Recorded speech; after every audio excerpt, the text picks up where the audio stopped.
दोस्तों Krishna classes YouTube channel में आपका स्वागत है। आज दोस्तों हम हिंदी में वर्णमाला पर चर्चा करेंगे और वर्णमाला को देखेंगे और हम सभी बड़े ध्यान से इस चीज़ को सरलता से देखेंगे। ठीक है, आज हमारा पूरा और किसी तरह का प्रॉब्लम अगर आपको आता है तो कमेंट में आप लिख देंगे और जो विद्यार्थी हमारे अभी क्लास ले रहे हैं वो यहीं पूछ लेंगे और जो हमारे यहाँ देखेंगे यूट्यूब पर वो इस पर कमेंट में लिख देंगे। ठीक है, स्टार्ट करते हैं हम वर्णमाला। देखिए वर्णमाला ये हमारी है। वर्णमाला किसे कहते हैं? तो ये वर्णमाला वर्णों के क्रमबद्ध रूप को क्या कहते हैं? वर्णमाला कहते हैं। वर्णों के क्रमबद्ध रूप को क्या कहते हैं? वर्णमाला कहते हैं। अच्छा, क्रमबद्ध शब्द का क्यों प्रयोग किया गया है?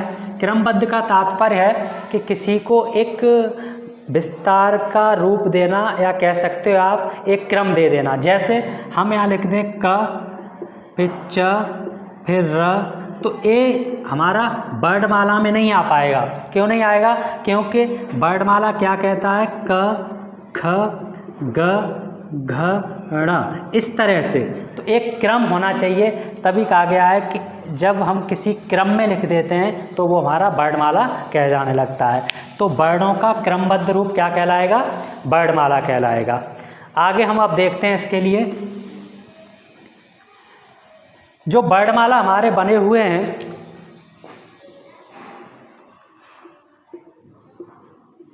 वो स्वर और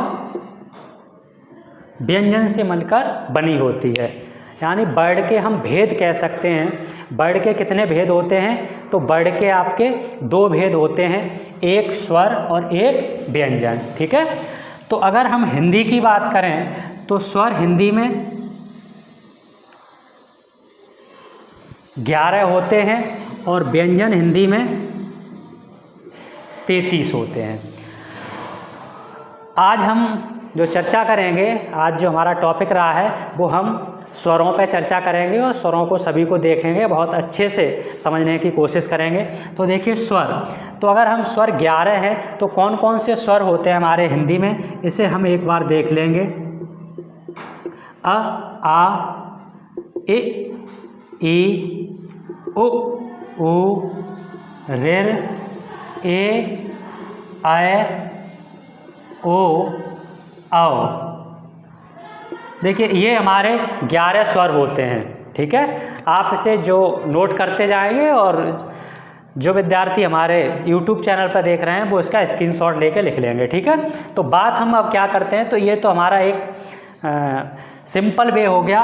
और आप जान सकते हो कि हमारे कुल वर्ड अगर बात करते हैं वर्णमाला में तो कितने होते हैं? 52 होते हैं, 52 वर्ड होते हैं। तो तीनों ही हमारी बातें पता चल गई हमें कि अगर स्वर की बात करते हैं तो 11, व्यंजन 33 और कुल वर्ड 52 होते हैं। इसके बाद हम बात करते हैं स्वर का वर्गीकरण। देखिए नेक्स्ट हमारा आता है स्वर का वर्गीकरण। तो ये कैसे पता चलेंगे कि स्वर को हम किन नामों से जानते हैं? तो यहाँ आप देखिए स्वर का वर्गीकरण बहुत ही इम्पोर्टेंट टॉपिक है ये आपका। यहाँ से प्रत्येक टेस्ट में एक ना एक क्वेश्चन बनता ही है। देखिए स्वर का वर्गीकरण हम देखते हैं तो कई आधारों पर स्वर को वर्गीकृत किया गया है। जैसे पहला हम देखेंगे समयावधि के आधार पर। किसके आधार पर? समयावधि के आधार पर। आप केवल समझते रहें, पॉइंट को लिखते रहें और चीज़ों को देखते रहें। ना कोई बात समझ में आए तो आप अभी पूछ भी सकते हैं और YouTube वाले कमेंट लिख के पूछ सकते हैं। तो देखिए समयावधि के आधार पर इसे हम कैसे तय करेंगे? तो ये आपके 3 प्रकार के होते हैं। कितने प्रकार के होते हैं? 3 प्रकार के होते हैं। एक होता है आपका ह्रस्व स्वर, दूसरा होता है दीर्घ स्वर और एक होता है प्लुप्त स्वर। ये 3 प्रकार के समय की अवधि के आधार पर हमने स्वर का वर्गीकरण किया है। अब देखिए कैसे, किन वर्णों को हम ह्रस्व में रखते हैं, किन में दीर्घ में रखते हैं। तो ह्रस्व का मतलब होता है छोटा और दीर्घ का मतलब होता है बड़ा।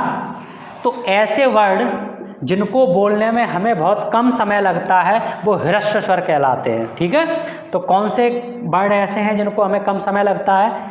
तो छोटा अ, ए, ओ और रे, यानी आप कह सकते हो कितने वर्ड? केवल 4 वर्ड है जो हमारे ह्रस्व स्वर में आते हैं। ठीक है, अब जो हमारे बचे वर्ड, अभी मैंने आपको बताया था कि हमारे जो स्वर हैं, स्वरों की संख्या कितनी है?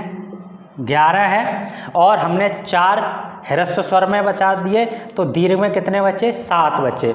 कौन कौन से बचे आपके, वो आप यहाँ देख लीजिए। ओ, ए, ऐ, ओ, औ। देखिए 7 हो गए। तो 7 और 4 11, ये हमारे स्वर हो गए। लास्ट बचता है हमारा प्लुप्त स्वर। तो प्लुप्त स्वर जो बच रहा है हमारा, तो इसे क्या है, इसमें वो वर्ड आते हैं जिनका हमें उच्चारण करने में बहुत अधिक समय लगता है। जैसे हम किसी बच्चे को बुलाते हैं, जब घर पे हम लोग देखते हैं तो ऐसे कहने लगते हैं कि हरी रे, तो बहुत तेज़ आवाज़ लगाने के लिए इस प्लुप्त स्वर का ही हम प्रयोग करते हैं। अगर किसी का वैसे नाम लेते तो केवल हरी कहते, तो ज़्यादा दूर तक आवाज़ नहीं जाती।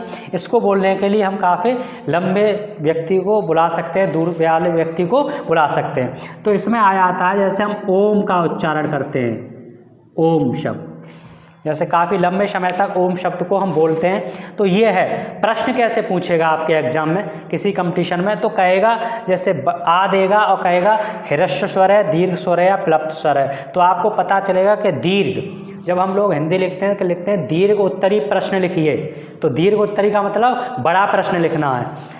तो हमें बड़ा है, देखिए बड़ा आ, बड़ी ई, बड़ा ऊ, ए, ऐ, ओ, औ, ये सभी शब्द हमारे दीर्घ स्वर होते हैं। ह्रस्व स्वर हमारे छोटे थे और इनको बोलने में कम समय लगता है, दीर्घ को बोलने में अधिक समय लगता है, और प्लुप्त स्वर भी होते हैं जिनको बोलने में और अधिक समय लगता है, जैसे ओम शब्द। तो ये हमारा है समयावधि के आधार पर स्वर का वर्गीकरण। आप इसका स्क्रीनशॉट लीजिए और स्टूडेंट लिख लीजिए। अब नेक्स्ट चलते हैं।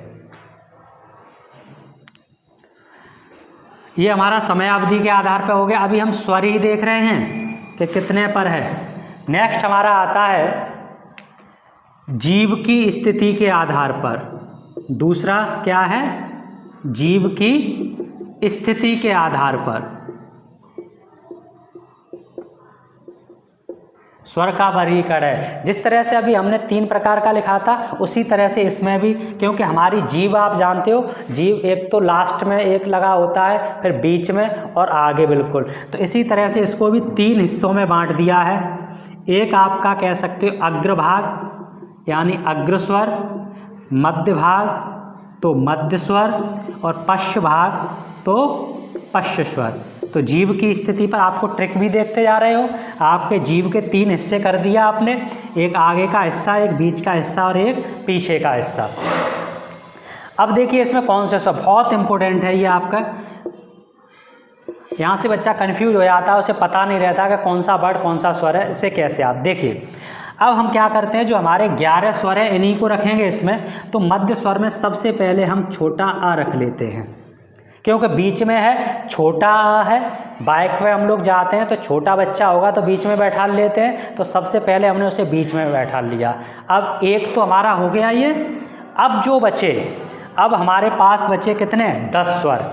11 है, एक तो हमने बैठा दिया, 10 बचे। अब हम देखिए पश्च, मैं आपको यहाँ बता देता हूँ। देखिए पश्च का मतलब होता है पीछे। क्या मतलब होता है? पीछे। और पीछे जो लिखा है, इसको अगर जो छा ये लिखा है, अगर हम इसको ऐसे लिखें तो ये क्या, कैसा अंक बन गया? 3 का अंक बन गया। इस छा को पलट देंगे तो कैसा अंक बन गया? 3 का अंक। तो जिन स्वरों में, जो हमारे स्वर थे, उनमें 3 का अंक आता है, वो सब पीछे वाले में आएंगे। जैसे देखिए, आप समझिए, तो 3 का अंक ये आ रहा है इसमें ये 3 का अंक बन गया, इसमें भी 3 का अंक बन गया, और देखिए इसमें भी ये 3 का अंक बन गया, और इसमें भी आपका 3 का अंक बन गया। आप देख रहे हो कि इसमें भी 3 का अंक है, इसमें भी ये 3 बने हैं, ये भी 3, इसमें 3, इसमें 3, यानी जो भी स्वर हैं जिनमें 3 बनेंगे वो पीछे वाले स्वर में आ जाएंगे। आप कहेंगे कि फिर इसमें भी तो 3 है, तो इसमें छोटा सबसे पहले हमने पहले ही बैठा दिया था, तो ये आपके बचे। अब जो बचे हमारे, क्या बचे हमारे, इनमें 3 का अंक है ही नहीं, ये हमारे अग्रस्वर में आ गए। तो ये है एक ट्रिक्स है स्वर का जीभ की स्थिति के आधार पर वर्गीकरण, कैसे हम समझ पा रहे हैं, कैसे इसे पहचान पा रहे हैं। ठीक है दोस्तों, तो इस चीज़ों को है, अभी स्वर की स्थिति को हम नेक्स्ट पार्ट में भी देखेंगे। अभी 2 और रह गए हैं। हाँ पूछिए सर। मैं ये पूछ रहा हूँ, जैसे कंपटीशन में क्वेश्चन आएगा कि जीभ की स्थिति के आधार पर अग्रस्वर क्या है, मध्यस्वर क्या है, इस तरह से पूछेगा? नहीं, देखिए कैसे पूछेगा मैं बता रहा हूँ। देखिए अगर आपसे पूछते हैं कि ऐसे नहीं पूछेगा कि जीभ की स्थिति के आधार पर, प्रश्न एक ये पूछ सकता है कि जीभ की स्थिति के आधार पर स्वर का वर्गीकरण कितने प्रकार से किया गया है, तो 3 प्रकार से। प्रश्न ऐसे बनाएगा, जैसे मैं एक प्रश्न बना के बताता हूँ यहाँ पर। देखिए जैसे वो कहेगा कि